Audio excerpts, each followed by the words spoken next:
This year has been a memorable year for the Queen, with the birth of great-grandchild Prince Louis and the wedding of her grandson Prince Harry to Meghan Markle.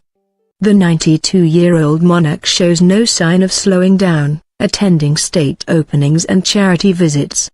But after 66 years on the throne, no one could blame the Queen for perhaps wanting to join husband Prince Philip in putting her feet up to retire from public life. With other royal family members noticeably stepping up their public engagements in recent months, could this mean the Queen is about to abdicate? Royal expert James Brooks says No. He believes the Queen will never abdicate, and there are several reasons why. One of the most important things is because she does not want to put her children and grandchildren under too much pressure.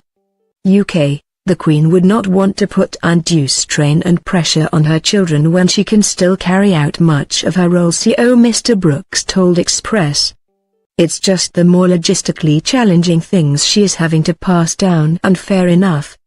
Anyone would think, you've got a relative in your 90s, they shouldn't necessarily be gallivanting off on long-haul trips every couple of months.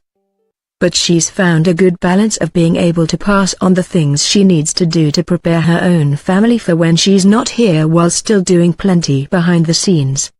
Unlike her counterparts in their 90s, the Queen will not enjoy retirement, as she swore an oath at her coronation in 1953 to serve her nation until her death. Mr. Brooks said, "The Queen sees it as duty first, she always has done and will always do. She does not see it as something she can just resign from. It's not a position like a normal job where you can go, I'm getting a bit old now, I've done my bit." The commentator said the Queen's continuation in her taxing role is being questioned more because of the heavier workload being taken on by other royals. Charles and Camilla embarked on a 7-day tour of Australia in April for the opening of the 21st Commonwealth Games as representatives for the Queen. Mr. Brooks described the Duke of Cornwall's increasing workload as natural. He said, "Charles is preparing to become king at any point. It would be amiss if he didn't start to take on some of the more challenging, such as long-haul travel abroad." Another key reason why the Queen is ever unlikely to abdicate is that of the scandal famously caused by her uncle Edward VIII in 1936.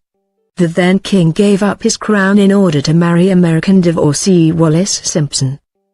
Mr. Brooks said, "You've got to remember as well there are still memories for her, especially the previous abdication and the fact that that really rooted the family at such an intrinsic level. For her, she saw the impact that had on her family and her father. He did not want to become king, did not expect to become king, and so it did have an impact on him.